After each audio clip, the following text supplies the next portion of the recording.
ہماری ایک تقریباً آدھی آبادی بالکل زراعت کے اوپر گزارا کرتی ہے. تو میں یہ آج آپ کو ذرا زراعت کی جو میں نے حکومت کی ایک کمیٹی ہے فائنانس کمیٹی آن ایگریکلچر، میں ذرا اس کی رپورٹ دینا چاہتا ہوں کہ انہوں نے اب وہ کیا کہہ رہے ہیں.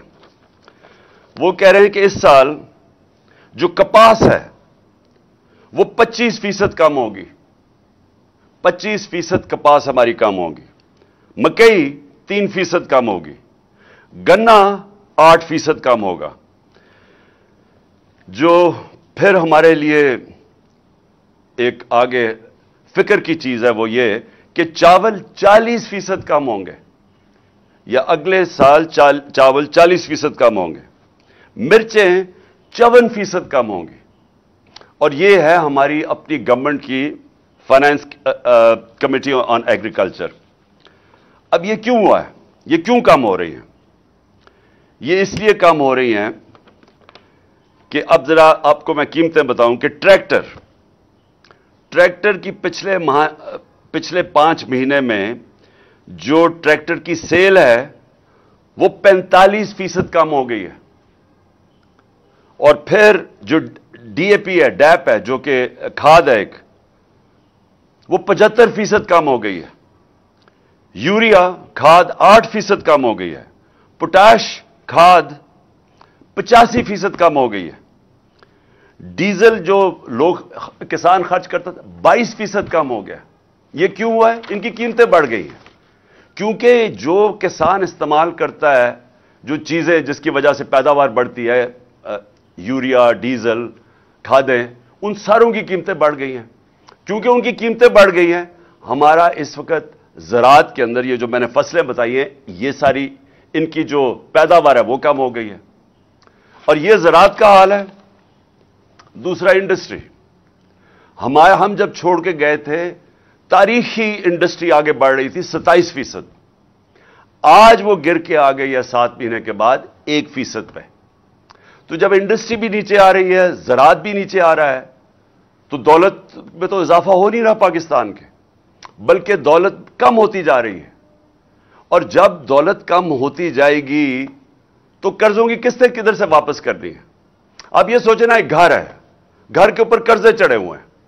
گھر وہ قرضے کیسے اتارے گا؟ آمدنی بڑھا کے اتارے گا.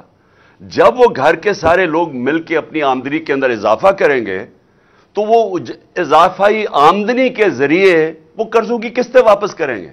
تو اگر گھر کی آمدنی کم ہو جائے وہ کیسے قرضے واپس کرے گا؟ اور جب وہ قرضے واپس نہیں کرے گا دنیا قرضے نہیں دے گی. دنیا قرضے نہیں دے گی تو ہمارا سب سے بڑا جو پھر سے میں کہہ رہا ہوں خطرہ ہے، روپے پہ پریشر پڑے گا. روپیہ کمزور ہوگا. جو ہوا ہے ان کے دور میں روپیہ تاریخی گرا ہے. تو روپیہ جب گرتا ہے تو ساری چیزیں مہنگی ہو جاتی ہیں. تیل، ڈیزل، بجلی، یہ سب جب روپیہ نیچے جائے گا یہ مہنگے ہو جائیں گے. اور یہ مہنگائی جتنی بڑھتی جائے گی غربت بڑھتی جائے گی. تو پہلے زراعت کا میں نے آپ کو بتایا، میں نے انڈسٹری کا بتایا آپ کو کہ وہ نیچے آ گئی ہے. اس کا مطلب بے روزگاری بھی بڑھ رہی ہے، مہنگائی بھی بڑھ رہی ہے. 50 سال میں سب سے زیادہ مہنگائی ہوئی ہے. اب عموماً تو حکومت کو فکر کرنی چاہیے. حکومت کی تو سب سے زیادہ زور لگنا چاہیے کہ جو معاشی بحران آ رہا ہے، یہ جو آگے تباہی آ رہی ہے، حکومت کو تو سارا وقت اس کے اوپر زور دینا چاہیے. لیکن حکومت کیا کر رہی ہے؟ حکومت سب سے پہلے یہ کوشش کر رہی ہے کہ ان کی جو کرپشن کے کیس ہے وہ ختم کیسے ہوں. یہ کبھی کسی ملک کے اندر ایسے نہیں ہوا کہ 1100 ارب روپے کے کرپشن کے کیس ہیں جو نیب میں پڑے ہوئے تھے. 1100 ارب روپے کے. اور انہوں نے اسمبلی میں بیٹھ کے قانون پاس کیا ہے جس سے ان میں ہر کسی کے جو بڑے بڑے ڈاکو ہیں ان کے کرپشن کیس ختم ہو رہے ہیں. اب تو سب سے بڑا ان کا کارنامہ یہ ہے کہ جب سے یہ آئے ہیں انہوں نے قانون بنایا ہے، اپنے آپ کو این آر او دے دیا ہے. ان کے کرپشن کے کیسز ختم ہوتے جا رہے ہیں. قوم کو 1100 ارب روپے کا نقصان ہو رہا ہے. انہوں نے وہ جی عمران ہر کوئی شوشہ چھوڑتے ہیں. وہ صرف وہ ہوتا ہے کہ ایک ان کی جو چینل ہے جیو، اس کے ساتھ مل کے پروپیگنڈا کرتے ہیں کہ جی وہ گھڑی ہے.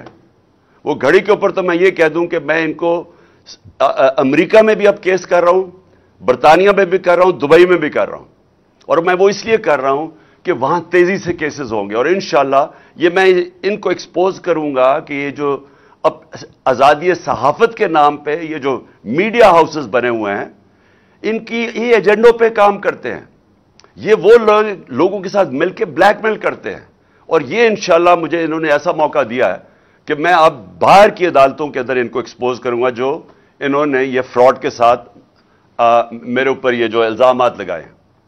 لیکن کہاں یہ چند کروڑ کی بات جو اٹھا دی اتنی, اور کہاں 1100 ارب روپے کے کیسز معاف ہو رہے ہیں ان کے, اور شہباز شریف کے اور بیٹوں کے اوپر 16 ارب روپے کا وہ کیس ہے جو کہ ایف آئی اے کے اندر وہ 4 گواہ مر چکے ہیں, ایک انویسٹیگیٹر مر چکا ہے, اس کے اوپر کوئی بات نہیں ہو رہی.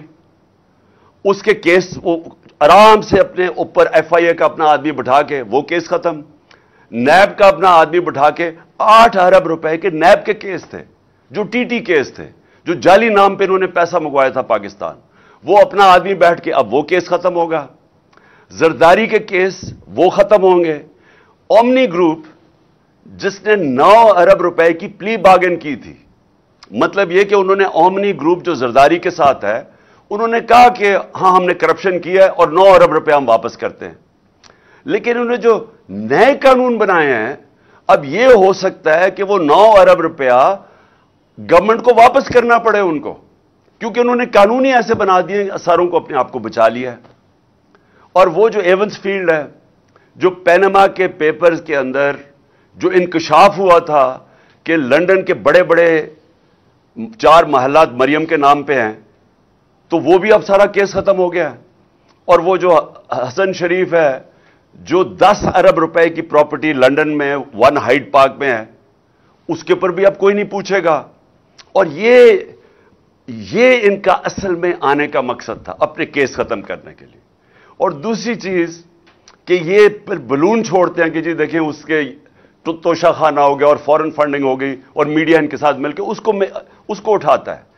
ان کا میڈیا کبھی یہ بات نہیں کرے گا, یہ جو میں کہہ رہا ہوں کہ اس ملک کی تاریخ کا سب سے بڑا ڈاکہ پڑ رہا ہے, 1100 ارب روپے کے اپنے کیس معاف کروا رہے ہیں, اور اسی لیے یہ آئے تھے. ملک کا دیوالیہ نکال دیا ہے. 5% تھی پاکستان کی ڈیفالٹ کی رسک, یعنی جب ہم تھے مارچ کے اندر یہ جو نو کانفیڈنس سے پہلے, تو پاکستان اپنے قرضوں پہ کتنا ڈیفالٹ کرتا ہے, وہ 5% تھی, آج 80% ہے. ان کے آنے سے 80%. اب جب چانس آ گئی تو میں نے آپ کو بتا دیا ہے کہ یہ دنیا کے اندر پیغام چلا گیا ہے کہ پاکستان کا اب دیوالیہ نکلنے لگا ہے. میں نے ایک سمیع ابراہیم کے ساتھ پروگرام کیا تھا 6 مہینے پہلے, میں نے پیشن گوئی کی تھی. میں نے سمیع ابراہیم کے پروگرام میں پیشن گوئی کی تھی کہ ان سے معیشت نہیں سنبھالی جائے گی, یہ معیشت نیچے جائے گی, ہم اپنے قرضوں کی قسطیں نہیں ادا کر سکیں گے, کیونکہ یہ پہلے ہی دیوالیہ نکالا ہوا پاکستان 2018 میں پہلے یہ چھوڑ کے گئے تھے. جب یہ 99 میں گیا تھا نواز شریف, تب پھر دیوالیہ نکلا ہوا تھا پاکستان کا. تو انہوں نے تو کبھی بھی ٹھیک نہیں کیا, انہوں نے تو تباہ کر کے گئے ہیں. تو اب انہوں نے آگے کیسے ٹھیک کرنا تھا؟ تو میں نے تب یہ کہا تھا کہ ملک ادھر پہنچ جائے گا جدھر ہم ڈیفالٹ کی طرف نکل جائیں گے. اور اس کے بعد میں نے ایک اور چیز کہی تھی کہ جو نیشنل سیکیورٹی ہے, ملک کی سلامتی ہے, وہ داؤ پہ لگے گی. کیونکہ جو لوگ ہمیں نکالیں گے اس سے ڈیفالٹ سے, میں آج آپ کو کہہ رہا ہوں کیونکہ میں 3.5 سال اقتدار میں رہ چکا ہوں, اور میں ان کو ویسے بھی جانتا ہوں, ان لوگوں کو جن کے پاس ہم جائیں گے ہاتھ پھیلا کے کہ جی اب ہماری مدد کریں, ہمیں نکالیں اس میں سے.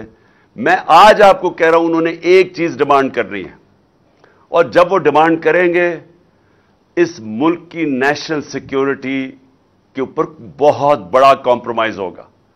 اس لیے میں نے 6 مہینے پہلے کہا تھا, اور جب میں نے یہ کہا انہوں نے کہا عمران خان کے اوپر غداری کے کیس بننا چاہیے, اور آج وہ ہم ادھر آ کے کھڑے ہو گئے. مجھے ایک اور خوف ہے, مجھے خوف یہ ہے کہ انہوں نے ملک سے بھاگ جانا ہے, کیسز اپنے معاف کروا کے, معیشت سے سنبھالی نہیں جانی, انہوں نے ملک سے باہر بھاگ جانا ہے. اور اس لیے جو سارے کام کر رہے ہیں اپنے کیسز ختم کروانے کے لیے جو کر رہے ہیں، اپوزیشن کو دیوار سے لگا کے ہمارے اوپر کیسز، یہ جو قاطعانہ حملہ میرے اوپر کیا ہے ان کی ذمہ داری ہے. ان کی ساری کوشش یہ ہے کہ کسی نہ کسی طرح ہمیں اپوزیشن کو کسی طرح ختم کیا جائے، اپنے کیسز ختم کیے جائیں. اور یہ جو اب قانون بدل رہے ہیں، آرمی ایکٹ بدل رہے ہیں، صرف ان کا ایک مقصد ہے کہ کسی طرح ہم آرمی چیف بھی وہ لے آئیں جو ہمارے ایجنڈا پہ کھڑا ہو جائے، جو ہمیں تحفظ دے، جو ہمیں بچائے. تو ساری کوشش یہ ملک کے لیے نہیں ہے، یہ سارا مقصد یہ ہے کہ ہم کسی طرح جو ہم نے 30 سالوں میں جو چوری کی اور خاص طور پہ پچھلے 10 سال میں، ہم کسی طرح اس کو بچا لیں. جب میں پرائم منسٹر بنا تھا، میں نے پہلے دن اپنی قوم سے جب خطاب کیا تھا، میں نے یہ ایک چیز کہی تھی کہ ان کے مفادات اور پاکستان کے مفادات دونوں تضاد میں ہیں. اگر یہ رہ گئے، یہ پاکستان کو نقصان پہنچائیں گے. اور اگر پاکستان نے آگے بڑھنا ہے تو ان لوگوں کو قانون کے نیچے لانا پڑے گا، ان کو NRO نہیں دینا پڑے گا. 3.5 سال میں کہتا رہا کہ میں NRO نہیں دوں گا کیونکہ ملک سے غداری ہوگی. آج یہ ملک سے غداری آپ کے سامنے ہو رہی ہے، قوم کے سامنے. کوئی ان کو فکر نہیں ہے کہ ملک کسان تباہ ہو گیا، انڈسٹری بند ہو گئی، بے روزگاری بڑھ گئی، 50 سال میں سب سے زیادہ مہنگائی ہوگی. یہ ان کا کنسرن نہیں ہے. ان کا صرف یہ مقصد تھا کہ پہلے یہ ان کے کیسز ختم ہوں، اس کے بعد اپوزیشن کو کسی طرح ختم کیا جائے. اور پھر ان کا کبھی مقصد آرمی چیف کو اپنا آرمی چیف لانے کا یہ نہیں ہے کہ وہ آرمی کے ادارے کو مضبوط کرے گا، وہ پروفیشنل ہوگا. میں آرمی کے ان کے اوپر جو بھی کنٹینڈرز ہیں ان کے اوپر بات نہیں کر رہا، میں ان کی نیت کے اوپر بات کر رہا ہوں. میں ان کو 40 سال سے جانتا ہوں. انہوں نے آج تک ملک کے لیے کوئی فیصلہ نہیں کیا. ان کے سارے فیصلے ہوتے ہیں اپنی ذات کے لیے، اپنی فیکٹریوں کے لیے، اپنی چوری کے لیے، اپنے جو محلات باہر بچانے کے لیے. تو مجھے جو خطرہ ہے وہ یہ کہ یہ سارا کر کے جس طرف ملک جا رہا ہے، یہ ملک سے بھاگیں گے، پھر سے ملک چھوڑ کے بھاگیں گے.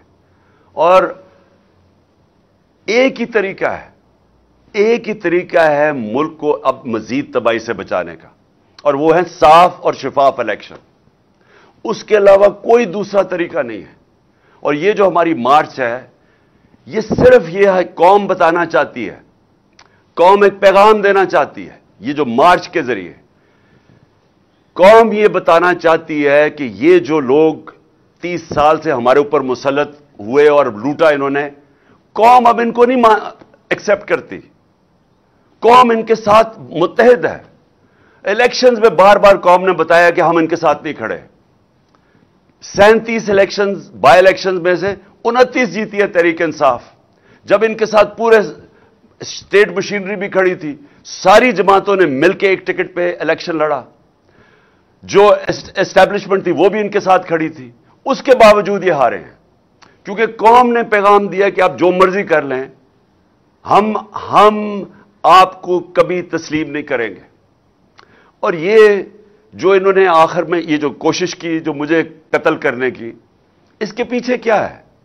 یہ سمجھ بیٹھے ہیں کہ اب ان کو جو مرضی کر لو، آپ کیسز، ڈسکوالیفیکیشن، دہشت گردی کا کیس، یہ جو مرضی کر لیں. ان کو پتا ہے کہ یہ اب تحریک انصاف کو نہیں روک سکتے. لہذا کوشش یہ ہے کہ کسی طرح عمران خان کو راستے سے ہٹایا جائے. اور یہ جو واردات کی گئی تھی، یہ ان 3 لوگوں نے کی تھی. یہ 3 لوگ اس کے اندر شامل تھے اور میں نے تینوں کے نام دے چکا ہوں، جس میں شہباز شریف، یہ جو ہے رانا ثناء اللہ، دونوں ماڈل ٹاؤن کے اندر دونوں نے دن دہاڑے لوگوں کو قتل کروایا تھا. ابھی تک کیس پڑا ہوا ہے. اور اگر کاش کہ اس کیس کا اگر فیصلہ ہو جاتا تو یہ ان کی جرت نہ ہوتی آگے یہ کرنے کی. اور مجھے یہ بھی شک ہے کہ وہ جو 4 گواہ رمضان شوگر مل میں، یہ جو FIA کے کیس میں 16 ارب کے کیس میں جو وہ گئے اور جو ڈاکٹر رضوان گیا، اس کے اوپر بھی تفتیش ہونی چاہیے کہ کیسے ان کی آتے ساتھ ہی یہ سارا ان کا کیس ہی ختم ہو گیا، کیونکہ سارے گواہی ختم ہو گئے اور وہ انویسٹیگیٹر بھی مر گیا. تو ان کی ہسٹری ہے. انہوں نے یہ جو میرے اوپر واردات کی یہ ہسٹری ہے. اور یہ جو فیصل تھا یہ بالکل ان کے ساتھ ملا ہوا تھا. اور میں انشاءاللہ یہ چیف جسٹس سے ڈیمانڈ کرتا ہوں کہ جب بھی آپ انویسٹیگیٹ کریں گے, کیونکہ انویسٹیگیشن تو اب صرف چیف جسٹس کے نیچے ہو سکتی ہے, یہ ثابت ہوگا کہ یہ تینوں نے مل کے یہ پلان کیا تھا میرے اوپر, اور صرف اس لیے کہ کسی طرح یہ عمران خان راستے میں کھڑا ہے, این آر او یہ نہیں دیتا, یہ ہماری کرپشن کے اوپر پیچھے نہیں ہٹے گا, تو اس لیے اس کو راستے سے ہٹایا جائے. تو قوم کو آج میں یہ کہنا چاہتا ہوں کہ یہ ہے فیصلہ کل مرحلہ اس قوم کا. یہ جو ہماری مارچ ہے, یہ جو وقت ہے پاکستان میں, انگریزی میں اس کو ڈیفائننگ مومنٹ کہتے ہیں. ہماری تاریخ کے اندر یہ وہ وقت آ گیا کہ ہم اپنے ملک کا راستہ بدل سکتے ہیں. اگر قوم جب کھڑی ہو جاتی ہے, جب قوم فیصلہ کر لیتی ہے کہ ہم نا انصافی نہیں برداشت کریں گے, ہم ظلم نہیں برداشت کریں گے, وہ قوم اپنے آپ کو آزاد کر دیتی ہے. اور اللہ نے اس کو جہاد کہا ہوا ہے کہ ظلم اور نا انصافی کے اوپر اس کا حکم ہے ہمیں کہ آپ کھڑے ہوں اس کے خلاف. اس ظلم, ظالم اور ظلم خوف کے بت کے سامنے نہ جھکو, کھڑا ہو اس کے سامنے, اور تب اللہ قوموں کو آزاد کرتا ہے. کبھی بھی وہ قوم جو نا انصافی کو برداشت کر لیتی ہے اور اس طرح کے چوروں کو اپنے اوپر برداشت کر سکتی ہے, کبھی اس قوم کو کوئی مستقبل نہیں ہوتا. وہ مقروض ہی رہتی ہے, وہ ہمیشہ غریب ہی رہتی ہے. وہ قوم, اس کا کبھی پرواز اوپر نہیں جاتی. اور ہمارا ملک تو بڑا ایک عظیم خواب کا نام تھا. ہمارا وہ خواب تھا جو ہم نے ایک مثالی اسلامی فلاحی ریاست بنانی تھی مدینہ کے طرز کے اوپر, اور ہم نے وہ اصولوں پہ کھڑا کرنا تھا جس کا سب سے بڑا اصول عدل اور انصاف تھا. اور ہم اسی اصول سے بہت دور چلے گئے ہیں, اور اسی وجہ سے آج ہمارا ملک ترقی نہیں کر سکا. تو اس لیے یہ جو مارچ ہے حقیقی آزادی کی مارچ, یہ دراصل ہم اپنے آپ کو انصاف کے ذریعے آزاد کرنا چاہتے ہیں. یہ جو طاقتور ہے, جو قانون کے اوپر چلا جاتا ہے, وہ سمجھتا ہے کہ اس کے نیچے قانون ہی نہیں ہے. میں پاکستان کا ex prime minister F I R نہیں درج کروا سکا کیونکہ وہ طاقتور ہیں. تو اگر ملک کا ایکس پرائم منسٹر, سب سے بڑی پارٹی کا سربراہ, قاتلانہ حملہ اس کے اوپر ہوتا ہے, اگر وہ ایف آئی آر نہیں درج کروا سکتا, تو اس ساری عوام سے میں پوچھتا ہوں آپ کے ہاتھ میں کیا ہے؟ اس کا مطلب کہ جب عوام طاقتور کے سامنے آئے گی تو وہ تو کبھی جیت سکتی نہیں ہے, کیونکہ انصاف ہی نہیں ہے. تو یہ جو آپ نکل رہے ہیں, پہلے تو میں پھر سے آپ سب کو سلام کرتا ہوں, لیکن دوسری چیز میں یہ کہنا چاہتا ہوں کہ یہ جب جدوجہد کرتے آپ انصاف کے لیے, یہ پھر اس کی پیچھے نہیں ہم مڑ کے دیکھتے, ہم اپنی کشتیاں جلا کے جدوجہد کرتے ہیں. اور میں انشاءاللہ جو پلان کر رہا ہوں, اور میں سیٹرڈے کو اناؤنس کروں گا کہ کس دن میں نے پنڈی پہنچنا ہے, اور انشاءاللہ یہ میرا ایمان ہے, کیونکہ میری قوم جاگی ہوئی ہے آج, یہ میرا ایمان ہے کہ پاکستان کی تاریخ میں سب سے بڑا عوام کا سمندر انشاءاللہ پنڈی پہنچے گا. اور انشاءاللہ وہ عوام جب نکل آتی ہے, جب عوام میں شعور آ جاتا ہے, تو پھر اس عوام کو کوئی کسی قسم کا ظالم اس کے بعد اس کے اوپر ظلم نہیں کر سکتا, جب وہ عوام اپنے حقوق کے اوپر کھڑی ہو جاتی ہے. تو میں اب سب سے انشاءاللہ آج امید لگاتا ہوں کہ آپ سب نے انشاءاللہ پنڈی پہنچنا ہے, جب میں آپ کو دن دوں گا جس دن میں وہاں پہنچوں گا. پاکستان پائندہ باد.